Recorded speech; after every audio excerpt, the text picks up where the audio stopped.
Les marchés avec CMC Markets, trading de CFD sur action, Forex et indices.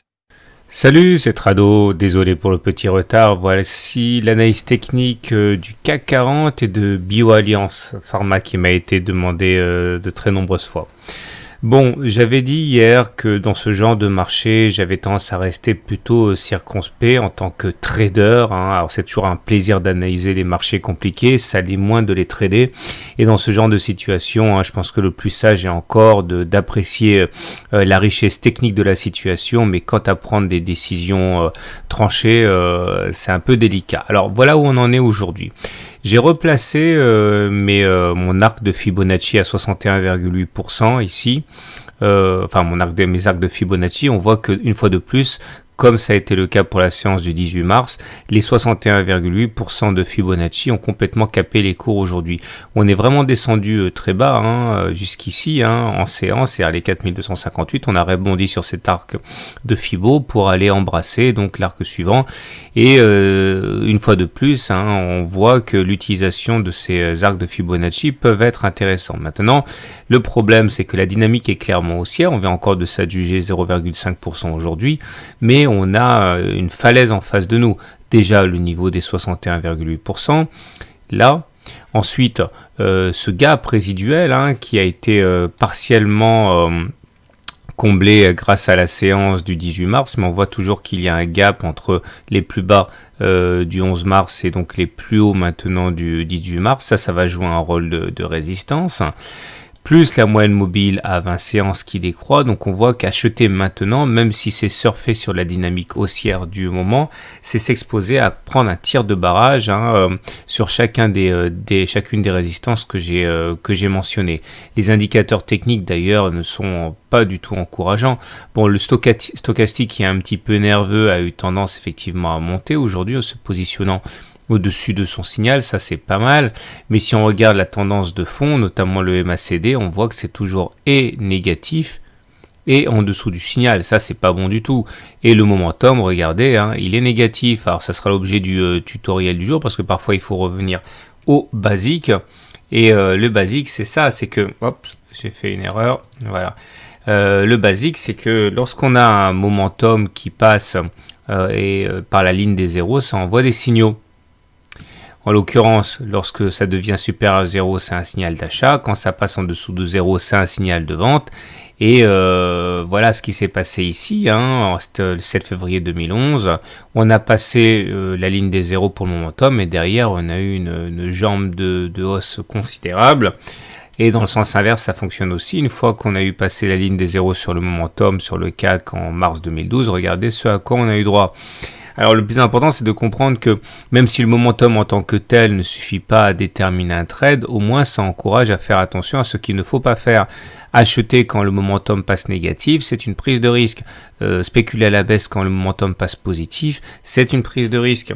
Il faut combiner ça avec d'autres éléments, et les autres éléments justement ne sont pas formidablement bien orientés. Alors attendez, je vais me remettre sur mon espace de travail qui est voilà, et regardez, comme je l'ai mentionné précédemment, lorsque l'on regarde le momentum, il vient de basculer négatif. Ça veut dire une fois de plus que malgré la tendance actuelle qui est au rebond technique, on est toujours dans une situation extrêmement fragile pour le CAC. Pour compliquer tout ça, nous venons de dessiner ici un avalement haussier.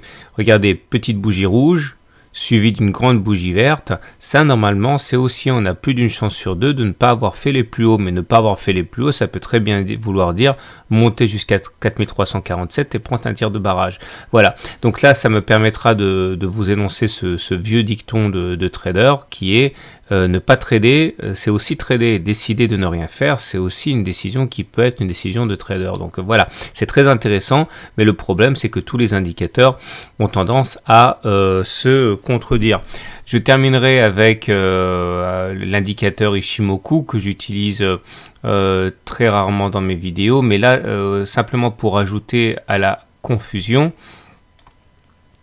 je ferai un tutoriel là-dessus très bientôt, mais la ligne verte là que vous voyez, c'est la ligne Kijun-sen, et le Kijun-sen, eh bien, lorsqu'on le passe à la hausse, c'est un signal haussier, quand on le passe à la baisse, c'est un signal baissier. Regardez ici, hein, là c'est le fameux Kijun Sen.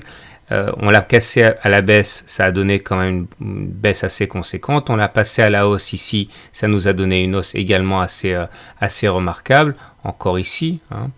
Et là, vous voyez qu'on est en train de batailler justement sur cette ligne de Kijun Sen. Et donc, voilà, on a tout un ensemble d'éléments qui se contredisent. Donc, ça peut être intéressant pour voir quels sont les indicateurs qui ont tendance à prendre le dessus sur les autres. Mais en tant que trader, je pense qu'il est sage aussi de prendre du recul et d'apprécier la richesse technique de la journée. Voilà, beaucoup plus facile à gérer. C'est le cas de BioAlliance qui m'a été demandé, comme je l'ai dit. Et on va commencer par l'hebdomadaire parce que là aussi, c'est assez clair. Moi, je vais enlever le Ichimoku, que voilà. Donc, comme on peut le voir sur le graphe, hein, on a connu une lente descente aux enfers. Revenez à mon ancienne vidéo, hein, je ne vais pas répéter ce que j'ai dit, sinon ça risque d'être ennuyeux. Mais après avoir touché cette zone de résistance importante à 11,6 €, hein, correspondant à la zone ici, hein, qu'on avait reportée. On a subi un tir de barrage. On a fait ici une bulle, c'est-à-dire une bougie entière en dehors des Bollinger. Ça, plus ça a fait que finalement on a réintégré les Bollinger et donc on a plongé jusqu'au point d'aller chercher au pire les 7,17. Heureusement, les Fibo étaient là et on a clôturé, même si la séance est allée chercher les 7,29, finalement on a clôturé au-dessus des 50% de Fibonacci et ça a donné lieu, hein, puisque c'est une zone de support, à un rebond assez important auquel nous sommes en train d'assister actuellement. Et je vais enlever ça par contre, voilà. Donc là on est en train de faire justement un avalement haussier comme sur le CAC, hein, corps rouge avalé par un grand corps vert. Ça c'est un signal qui est plutôt haussier. Donc c'est pas mal, on s'est remis en ordre de marche. Néanmoins, la sentinelle naturelle, c'est la M7.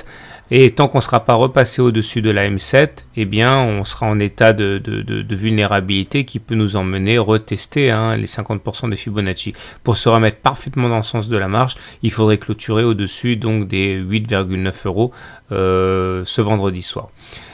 Alors, si on bascule du côté du journalier, voilà ce que l'on a à dire.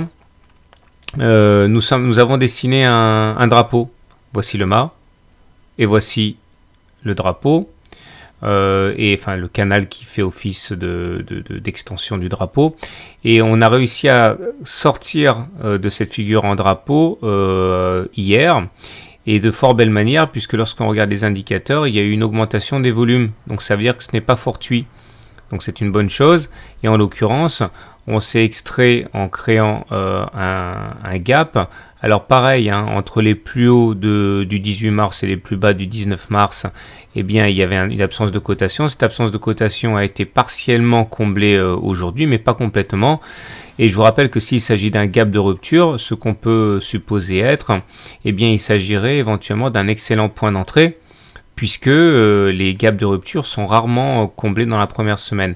Et si le mouvement devait aller à son terme, l'objectif est de prendre la hauteur du mât qui est ici, et de le reporter sur le plus bas du canal, hein, qui constitue l'extension du drapeau.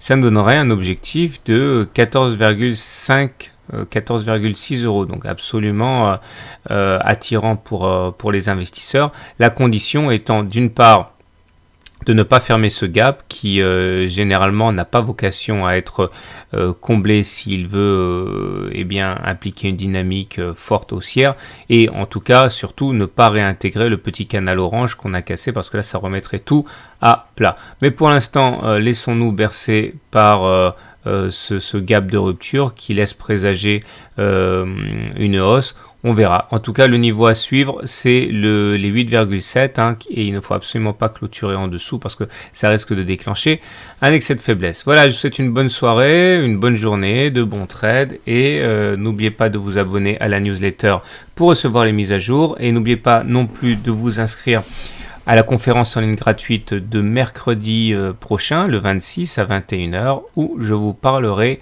de la bonne utilisation de toutes les différentes formes de gap et la façon de les trader. Bonne soirée, bon trade!